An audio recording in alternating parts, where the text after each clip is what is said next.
Hi, Mom. How are you? I'm doing okay. I thought we'd start by asking you some questions that you can relate to. Tell me a little bit about what was life like when you were a little girl? Would you repeat that? What was life like when you were a little girl? What was it like? Well, it depends on how little.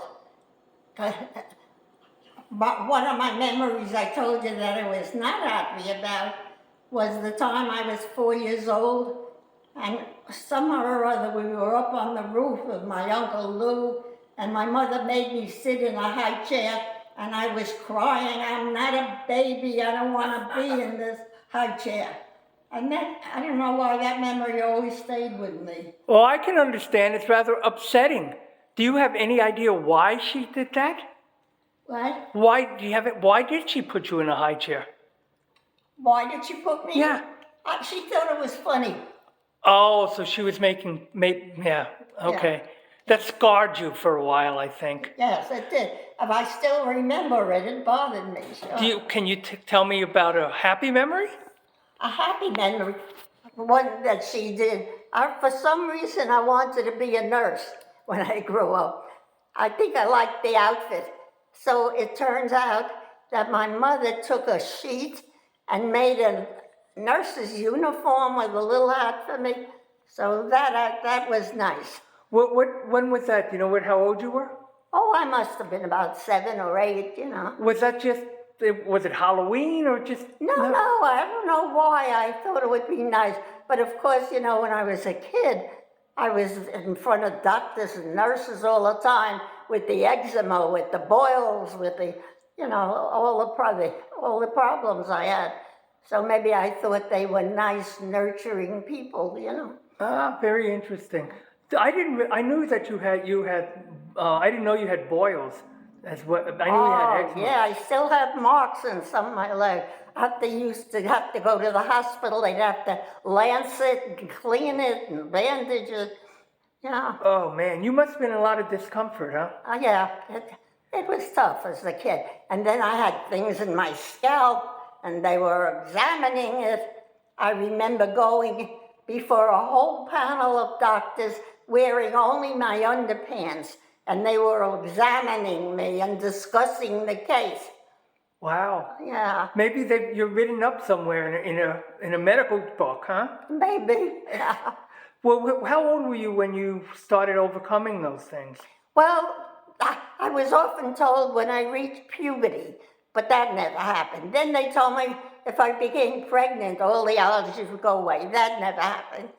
But the eczema went away, no? All these things went away. But to this day, I get things in my scalp, or rashes breaking out. No, I know, and I'm sensitive to stuff like, the tape or when they put bandages on you, got to be very careful with that, as you well know. Well, when you were a kid, you lived in the Bronx, right? We lived in the Bronx. What was it like in the city? What was the city like?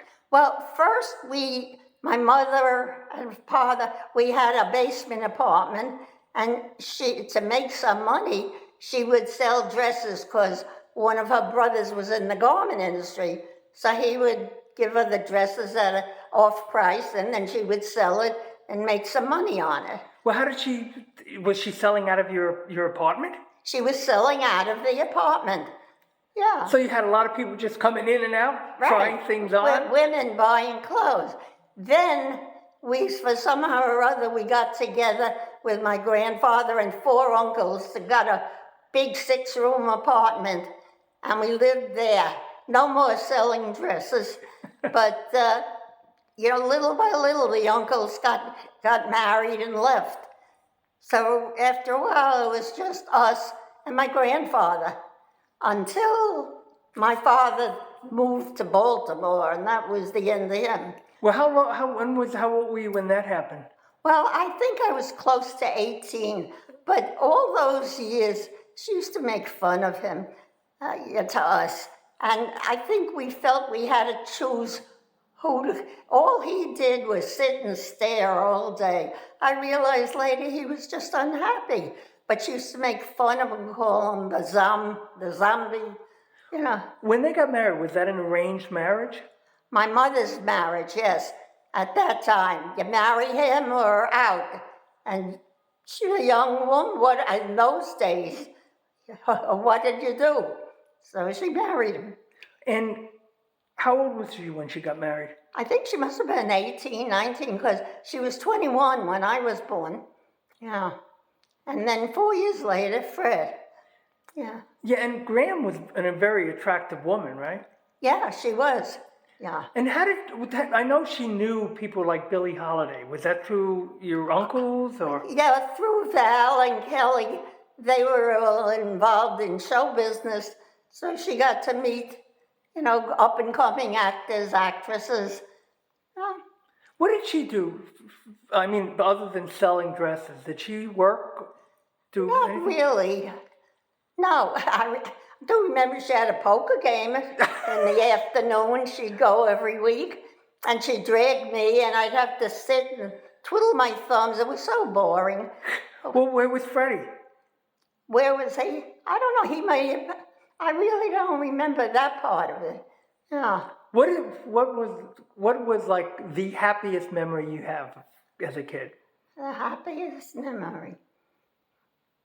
Maybe a trip to Nathan's for a hot dog and Luna Park.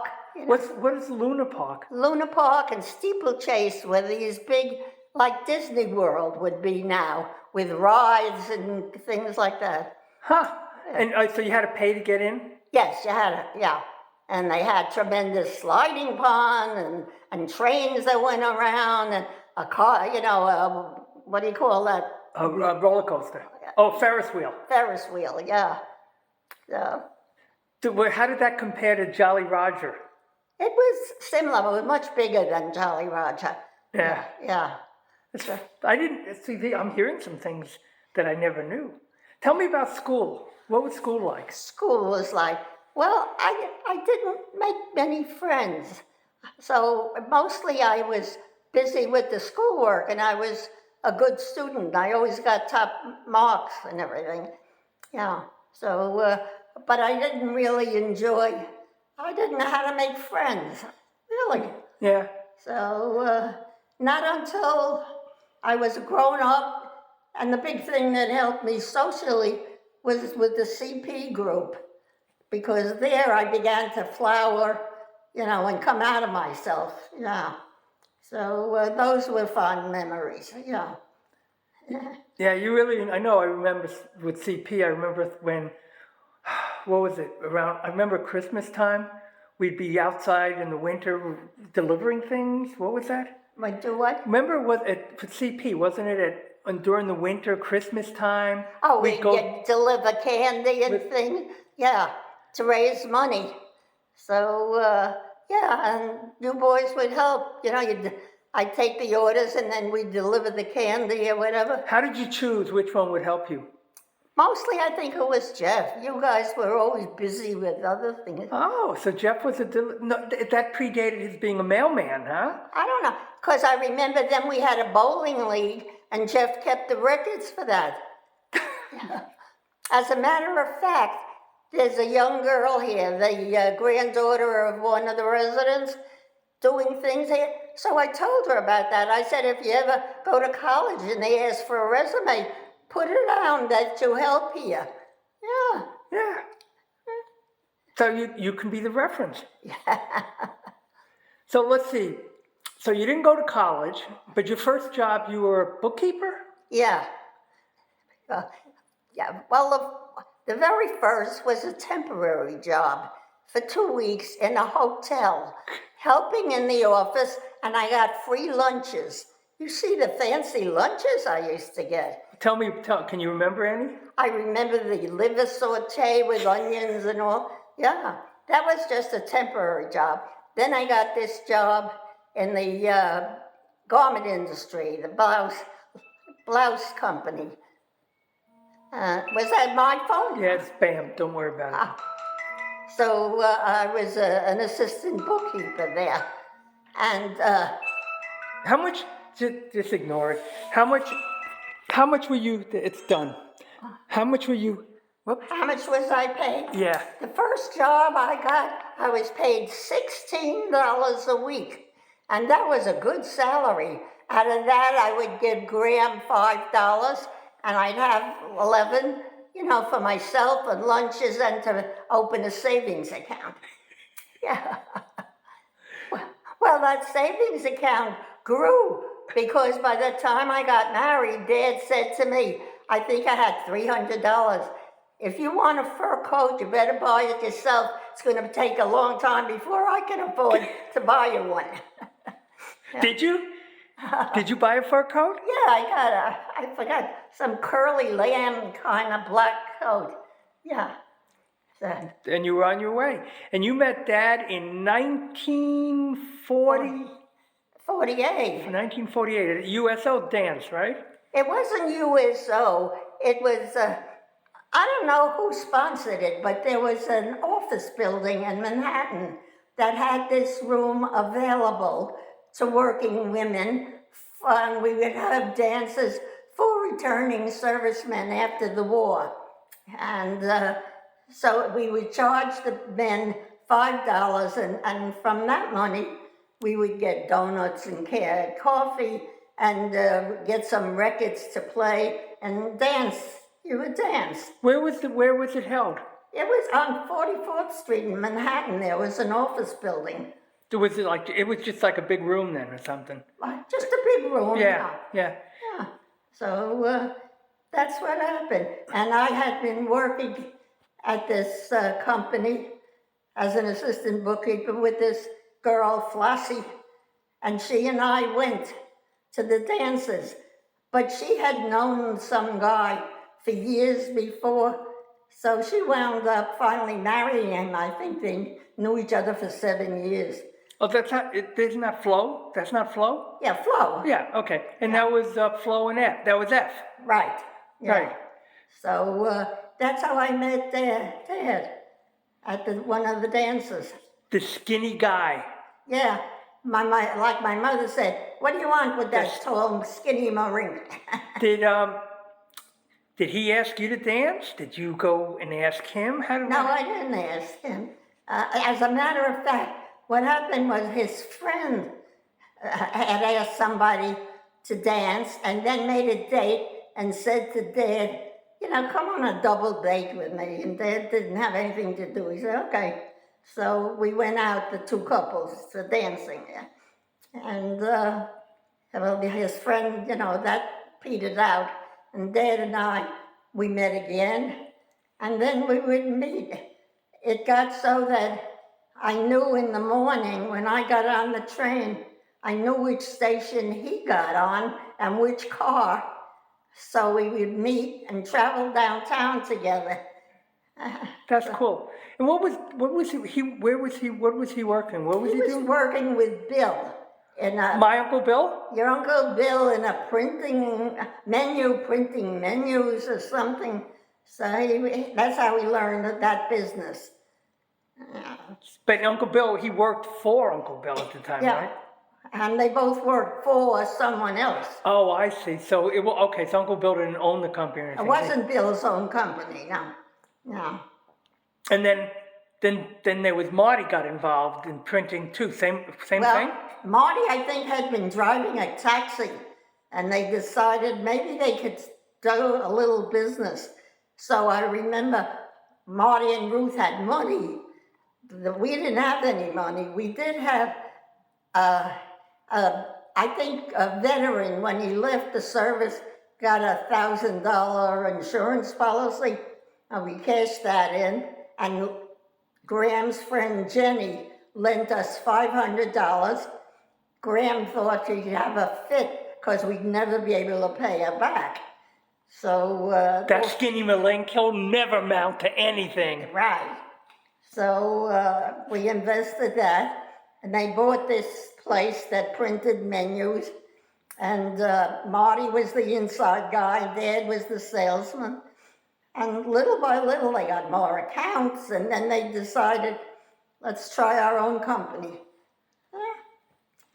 And during that whole phase, did you guys get married? Well, yeah. We got married. Yeah, but he had already started his own company? No, he was working for Bill when we got married. Yeah, but then we had the 3 babies, and he was working at the new place. I remember I'd make a dinner for him at 11 o'clock at night when he'd come home, so he'd have a decent meal during the day. Yeah, yeah. And Good memories. yeah. And I remember you talking about that, your apartment where you first lived, where it was what? There was like 1 bedroom or a studio or something? It was 1 bedroom. We had Jeff's crib there and a double bed. And then we had to pay the guy $300 under the table to get the apartment. Shirley somehow knew somebody. It was hard to find housing. Yeah. But then when you guys were born, when you finally came home from the hospital and the realtor saw a bassinet on each side of the couch instead of an end table and another crib in the bedroom, took pity on us and gave us a bigger apartment with 2 bedrooms. So we got the 3 cribs in 1 room. We had a room, yeah. So how did it come about when you decided to move out to Long Island? Well, Florrie and Harry, they were living, and Bea and Bill, they were out on the island. And I guess I don't remember what it was, that we had to have a minimum yearly salary in order to buy a house. And we lied about what we had with the realtor's agreement, So we got, we were approved to buy the house. And that's how we moved. And Dad was still working in the city, right? Yeah, he was still working in the city, yeah. I have a memory of, now, didn't you have there was a car that was stolen, right? Right. What kind of car was that? I don't know, there was a car. I don't know, we replaced it, I remember, with a 1946 Ford. And somehow or other, I don't know if that was stolen. We had a 3-door Kaiser for a while. Well, because the memory I have, I don't know, I think I have a vague memory of, we were in, maybe the car was, they found the car, right? After a while. And the next block it had died. Yeah. Man, I have a memory of, like, for some reason, doing something like getting trees or something with the car. Did we ever pick up a tree somewhere and put it in the trunk? Oh, Florrie found some places where the county was planting trees. And she took us there one night and dug something up and planted it. We probably could have wound up in jail. Jailbirds. Now I don't feel so bad when I kind of. So that takes us to Long Island. And how many years later, when did Dad first move out to the island? Was that when he built Lincoln? Is that when he first came out to the island? Let's see, no, I think he was still working. Lincoln, I think, was like 51 or something like that. You guys were born already. Yes, but when he built the plant in Farmingdale. They built, yeah. Were they working in New York and then moved out to... Yeah. And do you remember what year that was? What year was Lincoln opened up? The big plant? I think that was probably around your birth, 51, 52. No, I wasn't it while I was a kid? I knew about it, no? You mean it was later? I thought it was later. But then, No. I know, I remember there was a cutout, a clipping from, I guess, Newsday or something, with a picture of Dad in front of it and talking about it. Right, they were going to have a helicopter come out with a red carpet, whole thing, to have, something in the newspaper about it, yeah. So, what memories, I'm going to do more of this, so I'll come back with other questions. But for now, what is one of the best memories that you can conjure up? Well, a couple of things. I remember we were going to redo the house inside, painting and everything. So first we had a party. We let the people write on the walls and scribble things because we knew it would be painted. Yeah, that was fun. Then one time we had a Roaring Twenties party, and You were a flapper, right? yeah, well, Jenny, my mother's friend Jenny, had one of these 1920 dresses with the beads and all that business. You know, the flappers wore. She lent me that. Well, let me ask you this, because I remember Jenny as Fat Jenny. Right. So when she wore it, It hung, you know, and the so way it it just hung. hung, you know. Yeah, okay. And there, Shirley's brother was a furrier. He lent him one of those big things that, you know, the coats, raccoon coats that the guys used to wear. Oh, okay. Yeah, So he looked like a pimp. yeah, right, with the peg pants. Yeah, yeah, that was fun. Then I remember for Leona's 25th anniversary, we made a surprise party for her at our house. And we had invited Donnie and Selma and Freddie and Merle and other friends. And Leona and Dawn were supposed to go out with her cousin for drinks. So I said, stop by first, she'll have a drink and then go for dinner. Well, when they came and everybody, I said, surprise! You know, it was a big party, yeah. Very nice. Yeah. Very nice. To be continued.